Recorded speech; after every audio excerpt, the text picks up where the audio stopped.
예, 오늘은 3장을 보겠습니다. 3장 1절에 그 후에 욥이 입을 열어 자기의 생일을 저주하였다. 욥이 말하였다. 내가 태어난 날 남자아이를 배었다고 말하던 그 밤이 없었더라면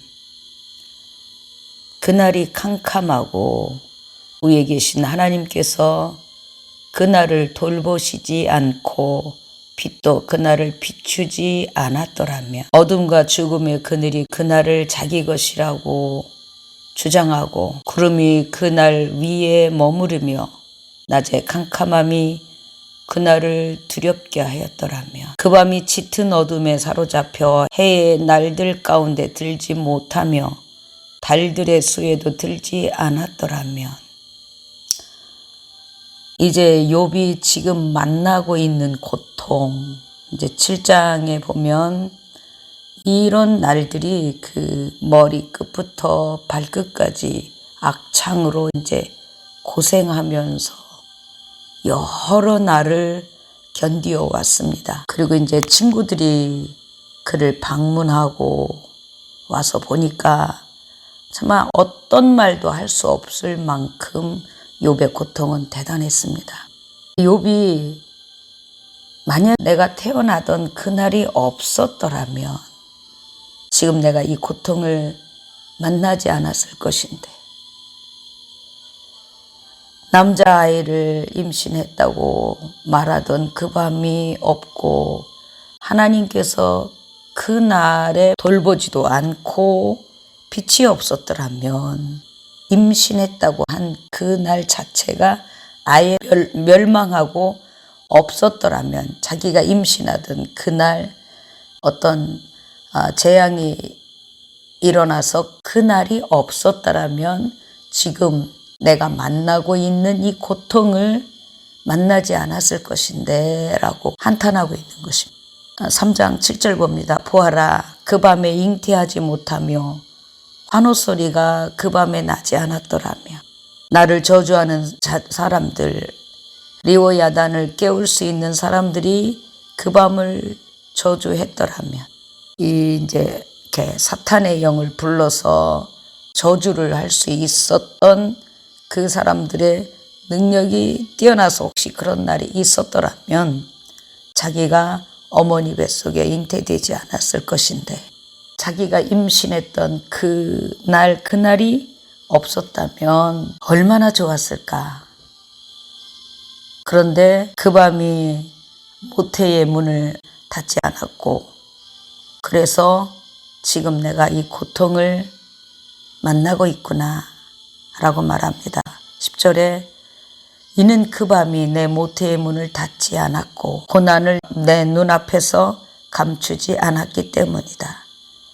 지금 이렇게 고통스러운 것은 자기가 태어난 날, 자기가 임신되었던 날, 그날이 있었기 때문에 오늘을 만나고 있는 것이다 라고 말합니다. 또 계속해서 보면 왜 내가 태어나서 죽지 않았으며 내가 임신이 됐어요. 모태에 안착이 되었는데 그렇다면 그 다음에 왜 내가 태에서 죽지 않았으며 임신이 됐어요. 그렇으면 왜 낙태되지 않았을까? 만약에 내가 뱃속에서 죽었더라면 그러면 나오자마자 숨졌더라면 여기서 11절에 왜 내가 태에서 죽지 않았으며 또 모태에서 나오자마자 숨지지 않았을까? 12절에 어찌하여 무릎이 나를 받았으며 무엇 때문에 내가 젖을 빨았을까? 그렇지 않았다면 이제 내가 누워 조용히 쉬고 잠들어 평안히 쉴 수 있었을 것이며 자신을 위해 황폐한 것들을 재건했던 이 땅의 왕들과 좋은 자들과 함께 있었을 텐데 혹은 은으로 집을 가득 채우고 금을 가졌던 지휘관들과 함께 있었을 것이며 혹은 내가 부지 중에 낙태한 아이처럼 빛을 보지 못한 어린 아이같이 되지 않았겠는가. 거기서는 악인들이 날뛰지 않고 거기서는 피곤한 사람들이 안식을 누리며 갇힌 사람들이 다 함께 평안을 누리고 압제자의 소리를 듣지 않으며 거기에서는 작은 자나 큰 자가 같이 있고 종이 자기 주인으로부터 자유를 얻는다. 어찌하여 그분은 고난당하는 자에게 빛을 주시고 마음이 괴로운 자에게 생명을 주셨을까? 20절은 하나님이 이미 이날을 예정하고 있었다는 그 욥이 당하고 있는 고통을 예정하고 계셨다는 말씀입니다.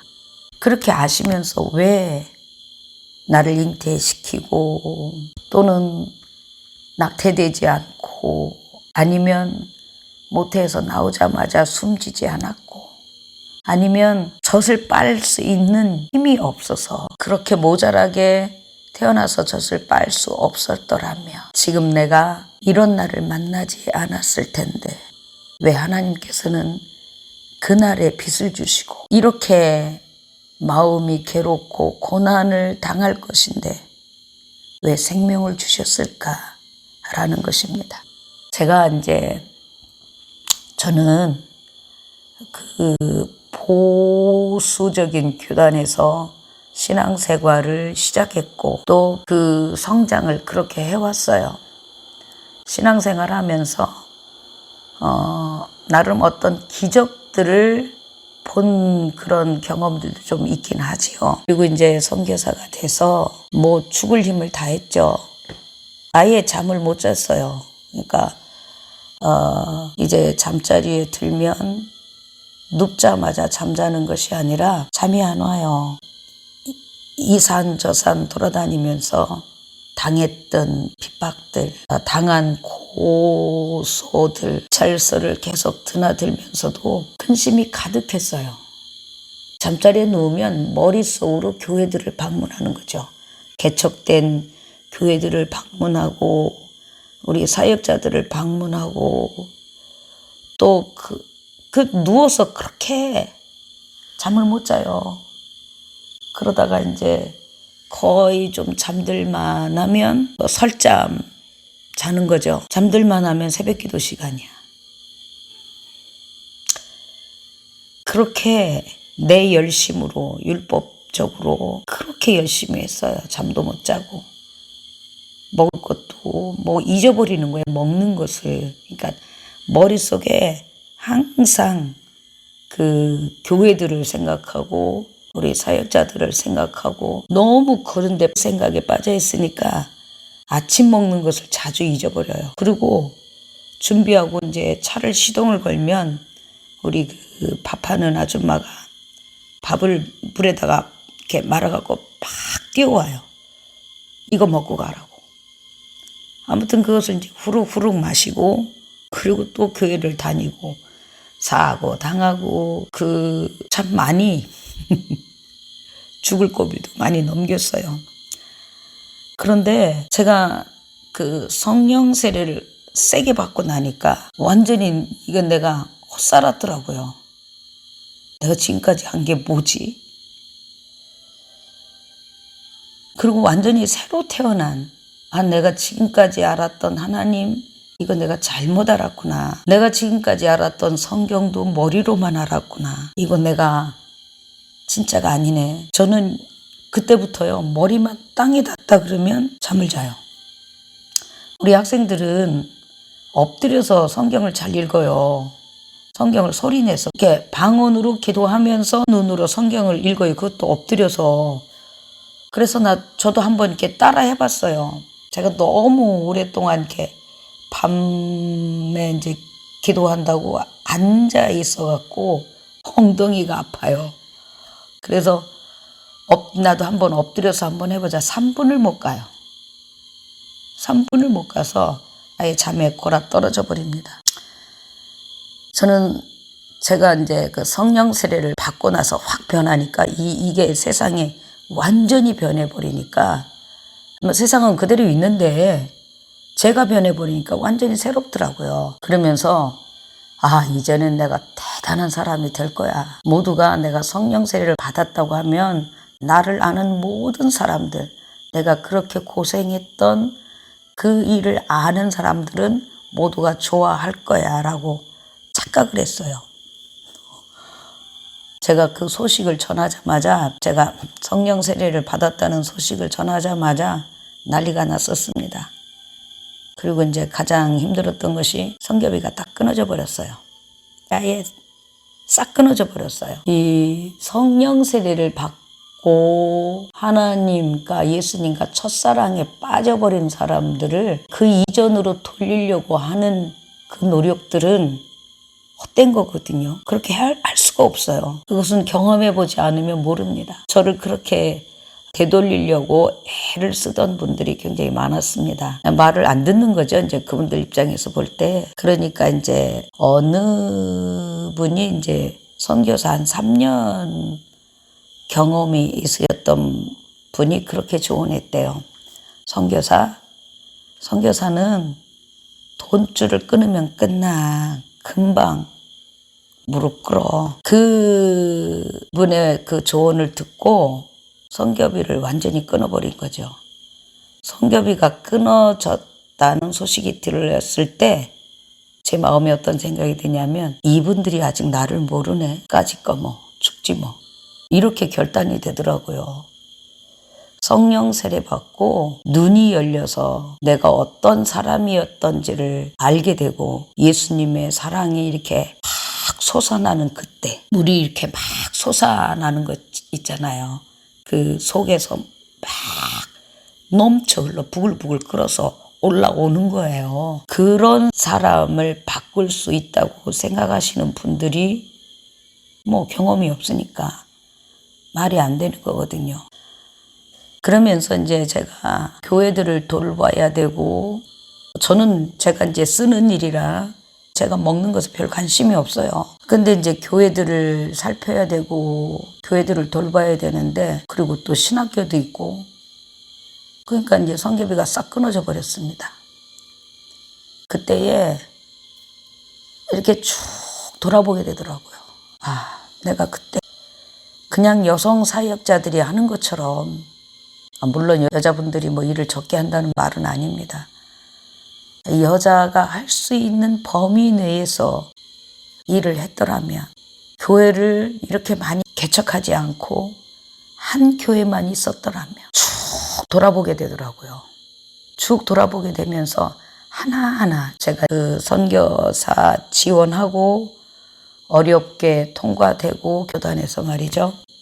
이제 여기까지 오면서 지금까지 지내왔던 것들을 하나하나 생각해 보니까, 그런 제 힘 가운데서도, 제가 막 목숨 걸고 제 힘으로 하는 가운데서도 하나님께서 은혜를 베푸셨어요. 그래서 죽을 똥 설똥 하면서 교회들을 막 개척하고 돌아다니고, 많이 저 자신에 대해서 왜 그때 그랬을까? 그때 교회들을 그렇게 개척하지 않고 한 교회만 있었더라면, 아니면 그때 그 산속에서 온 아이들을 보살피고 있었는데 차라리 그 일만 했었더라면, 이렇게 쭉 돌아보는 거죠. 내가 먹는 것이 아까워서 이제 후원하시는 분들이 저에게 저 음식값을 보내요. 제가 먹을 음식값을 보내는데, 그게 아까워서 그것을 가지고 또 교회를 개척하고, 아, 그때 그런 일이 없었더라면, 지금 딱 한 교회만 남았더라면 정말 많이 힘들었어요. 그 순간순간마다 하나님께서 계셨다는 것이 이렇게 제가 이렇게 돌아보면서 알겠더라고요. 그리고 수없이 이제 교통사고도 많이 당했는데, 교통사고에서 이렇게 짧은 순간이지만 이렇게 교통사고 당했다가 정신이 이렇게 돌아올 때 있죠. 그 순간 짧지만, 아, 내가 아직도 죽지 않았네. 지금 죽었더라면 내가 천국에 갔을 텐데.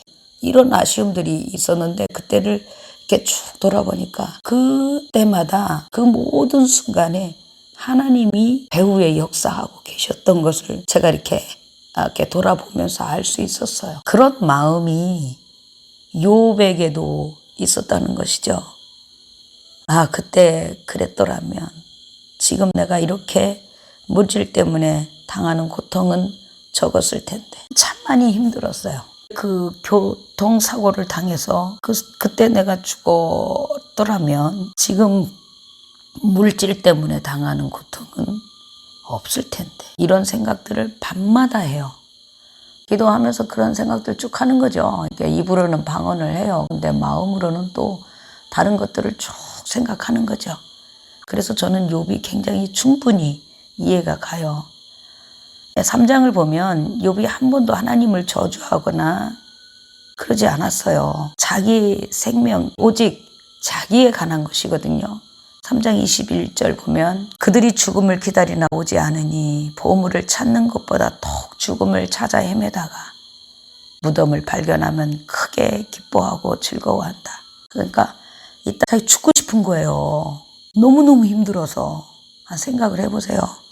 우리는 조금 가려워서, 속이 가려워서 그것을 어떻게 좀 면해 보려고 막 팍팍 긁어서 상처가 나고, 그래도 그 속의 가려움이 없어지지 않아서 막 뾰족한 걸 콕콕 찌르기도 하고 그러잖아요. 그런 경험이 저에게 있어요. 근데 이 욥은 머리끝부터 발끝까지 이게 약창으로 이게 얼마나 괴로워요.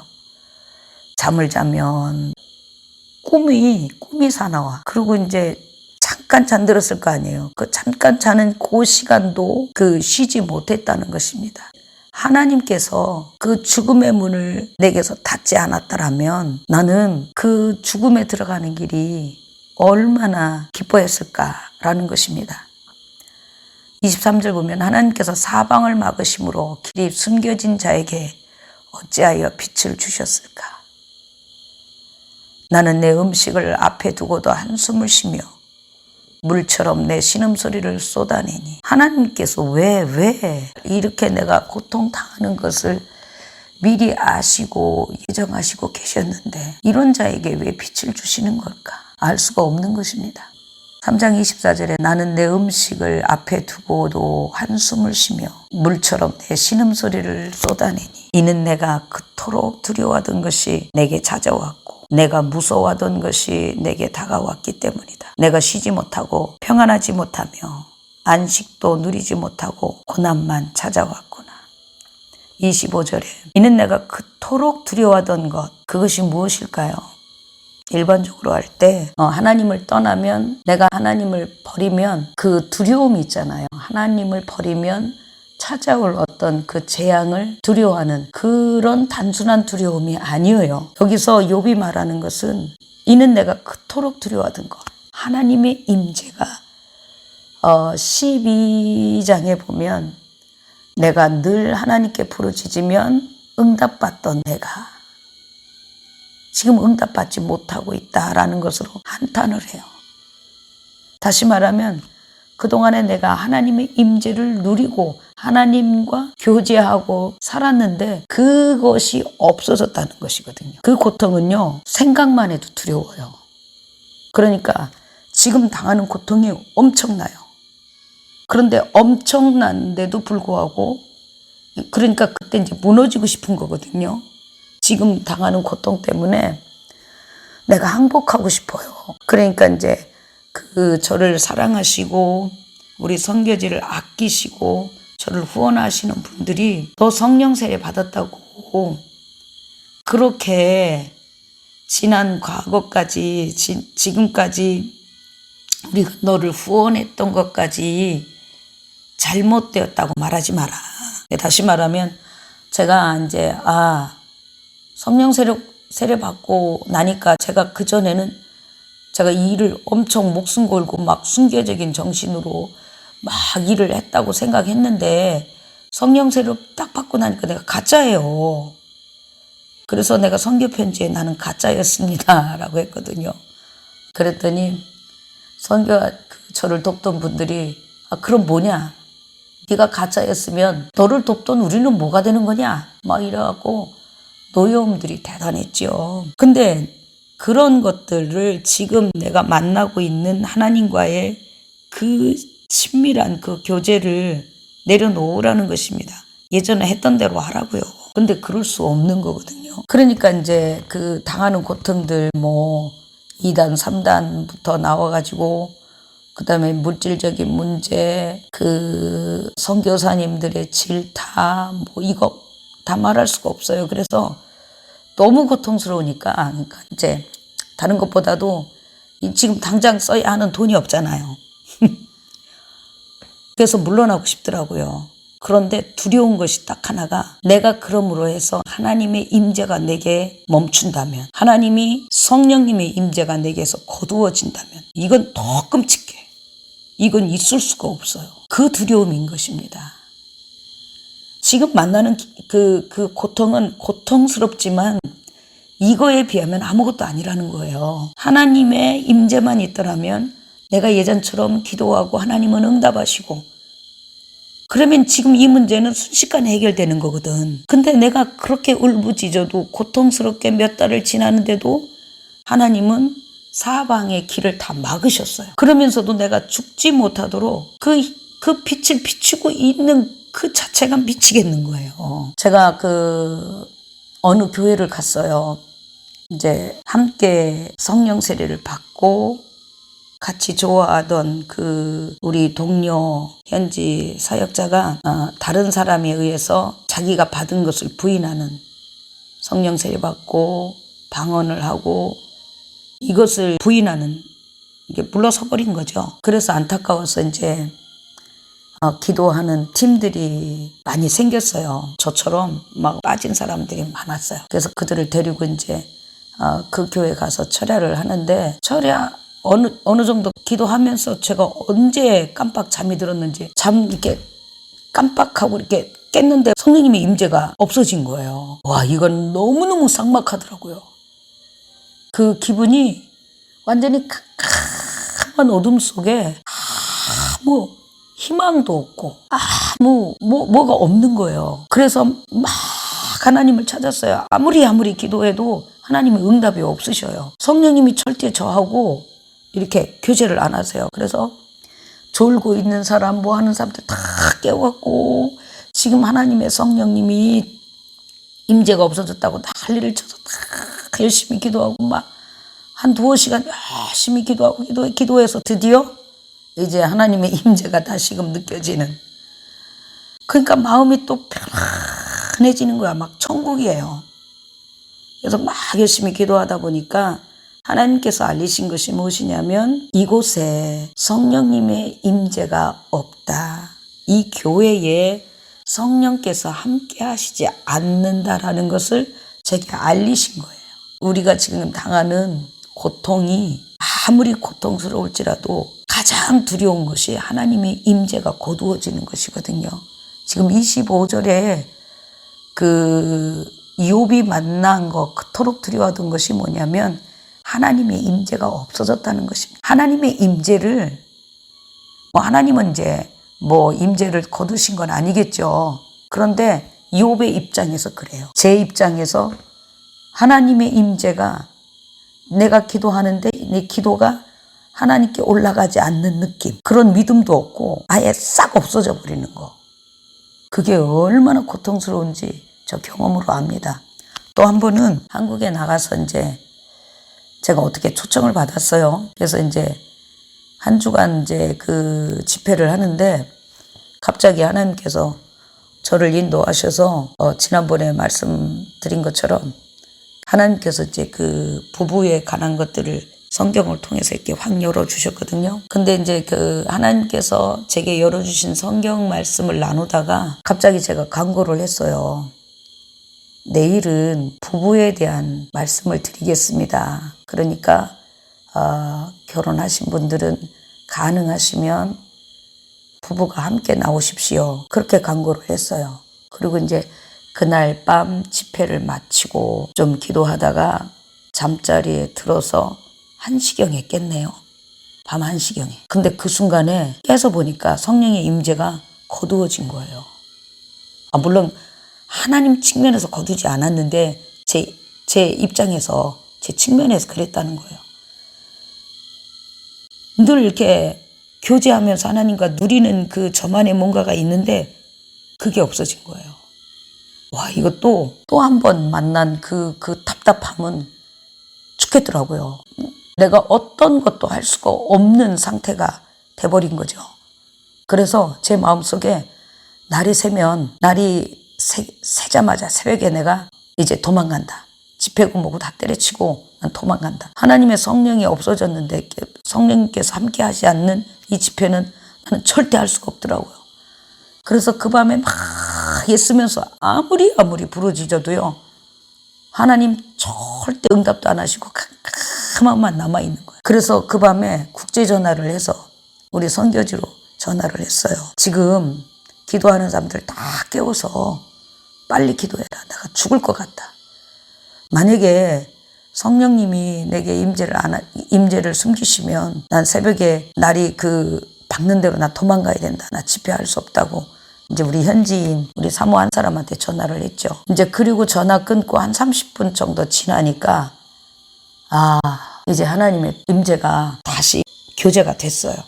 교제가 되면서 하나님께서 알리신 것이 내일 제 부부에 대해서 말하는데, 제가 하는 집회에 오시는 그분들의 가정이 하나님이 임재하지 않는 결혼 생활을 하고 있다라는 것을 알리신 거죠. 이처럼 욥은 하나님과 늘 교제하며 살았어요. 12절에 보면 내가 부르짖으면, 내가 기도하면 응답받던 내가 이제는 응답받지 못하고 사방이 캄캄하다는 표현을 해요. 그 두려움이 찾아온 거죠. 이것은 머리끝부터 발끝까지 악창보다, 자식들의 죽음보다, 모든 것을 가져가는 그 어떤 것보다 비교할 수 없는 두려움입니다. 제가 이제 성령 세례 받고 초창기에 기도하면서 가장 두려웠던 것이 그것이에요. 평상시 제 성격 같으면 불같거든요. 누가 나에게 나쁜 말 하거나 오해적인 말을 하면 절대 용서하는 사람이 아니거든요. 근데 그때는 오직 하나님 앞에서 기도만 했어요. 내가 예전처럼 내 성질을 팍 드러내고 이렇게 그들과 싸운다면, 이 선교지를 탁 떠나서 다른 데로 나가버린다면 하나님께서 나를 버리실 것 같은 그런 두려움, 하나님이 내게 주시는 이 교제를 없애버릴 것 같은, 왜냐하면 선교지에서 근 20년 동안 성령님과의 교제가 무엇인지 모르고 생활했거든요. 모르고 사역을 했거든요. 지금 당하는 고통이 아무리 고통스러워도 그때로 돌아가고 싶은가? 절대 아닙니다. 일을 많이 하고 사람들의 칭송을 받고 매스컴도 많이 타고 그랬지만 절대 아니에요. 반면에 지금은 2단 3단 몰리고 인터넷 열면 말할 수 없어요. 그런데도 불구하고 하나님의 임재와는 이게 비교가 안 되는 것이거든요. 제가 선교사 초창기였습니다. 그때는 성령 세례가 뭔지도 몰랐고, 근데 한 가지 두려웠던 것이 있었거든요. 하나님께서 내가 일을 열심히 하지 않으면 하나님께서 나를 떠나지 않으실까, 그런 두려움이 있었어요. 그래서 한국에 가도 한 15일 지나면 그런 두려움이 찾아와요. 내가 지금 태국에 빨리 가지 않으면 하나님께서 나를 버리시지 않을까. 그런 두려움 때문에 마음 편안히 한국에서도 못 있고, 또 태국에 오면 너무 힘들어서 또 한국이 생각나고, 또 그러다가도 하나님이 나를 버리시면 어쩌지? 막 이런 두려움이 있었거든요. 근데 어느 날 어떤 목사님이 새벽 기도를 하시면서, 새벽 설교하시면서 마태복음 28장, 내가 이 세상 끝날까지 내가 너희와 영원히 함께 있을 것이다, 그 말씀이 제게 그냥 팍 깊게 다가오더라고요. 그때부터 하나님이 나를 버리시지 않을까라는 그런 두려움에서 자유해진 일이 있습니다. 아무튼 욥이 여기에서 이는 내가 그토록 두려워하던 것이 내게 찾아왔고 내가 무서워하던 것이 내게 다가왔기 때문이다 라고 말하는 것은, 우리가 생각하는 내가 하나님을 떠나면 내게 어떤 재앙이 따라오지 않을까라는 그런 재앙을 두려워한 게 아니에요. 그거보다 더 한 단계, 더 깊은 단계, 더 근원, 하나님의 임재가 내게서 거두어지지 않을까라는 그런 두려움이 있었다는 것이죠. 그 하나님의 임재가 없기 때문에 내가 지금 쉬지 못하고 평안하지 못하며 안식도 누리지 못하고 고난만 고난만 찾아왔구나. 내가 쉬지 못하고 평안하지 못하며 안식도 누리지 못하고 아무리 힘들어도요, 하나님과의 교제, 거기서 느끼는 그 평안, 그 쉼, 안식은 그 어떤 것과도 비교할 수가 없습니다. 그게 희망이에요. 내가 이 고통에서 벗어날 수 있어. 왜냐하면 하나님이 나와 함께 하시니까. 아니, 고통이 영원히 벗어나지 않는다 해도 이 하나님과의 어떤 이 임재하고는 바꿀 수가 없어. 이거 경험해 보지 않으면 절대 이해할 수 없습니다. 이것은 사람의 힘이 아니에요. 하나님과의 교제를 누렸던 사람의 고백입니다. 항상 생활에서 자식들이 어떤 잔치를 벌이고 나면 그들 마음속으로 혹시 하나님을 저주하지 않았을까 해서 번제를 드려요. 자식들이, 아들들이 회개할 수 있도록 아버지께서 늘 도와준다는 얘기죠. 자기 자신을 비롯해서. 그것은 하나님의 임재에 대한 그런 고통입니다. 그런 두려움이지 우리가 생각하는 일반적인 어떤 재앙, 물질적인 재앙, 환경적인 재앙, 이것이 아니라는 것입니다. 하나님의 임재가 있다면 하나님의 응답을 받고 거기서 충분히 이 세상에서 느낄 수 없는 그런 평안과 쉼과 안식을 누릴 수 있거든요. 주고받을 수만 있으면 지금 당하는 고통은 아무것도 아니죠. 아니죠.